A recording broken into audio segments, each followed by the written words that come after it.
comecei a confeitaria funcional, a amar esse mundo saudável, um dos primeiros ingredientes que eu tirei da minha casa foi o açúcar refinado e o açúcar cristal. Porque o que acontece? O açúcar cristal e o açúcar refinado, eles passam por um processo de refinamento, no tanto que se chama açúcar refinado, né? Então, eles colocam clarificante no açúcar para ele ficar branquinho daquele jeito.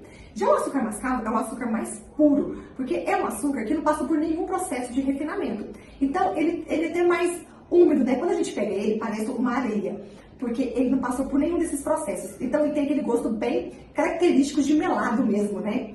Já o açúcar demerara, ele passou por um leve processo de refinamento, mas nem tanto, e ainda continua com algumas propriedades.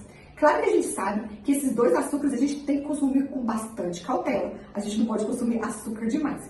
E uma das diferenças das preparações, um exemplo, quando a gente vai fazer um cookies, o açúcar mascavo, ele dá aquela umidade dentro do cookies, né? O cookies fica mais molinho. E quando a gente junta os dois, açúcar mascavo e açúcar demerara, o açúcar demerara me traz crocância por fora e o açúcar mascavo, ele me traz umidade. Então, quando a gente junta os dois, fica assim, ó, simplesmente maravilhoso no cookies.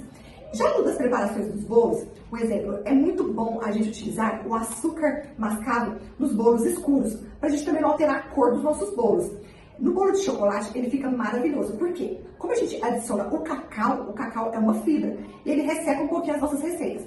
Mas quando a gente coloca o açúcar mascavo, ele me traz umidade. Então fica aquele bolo bastante característico de cacau com mascavo. Fica um sabor maravilhoso e úmido.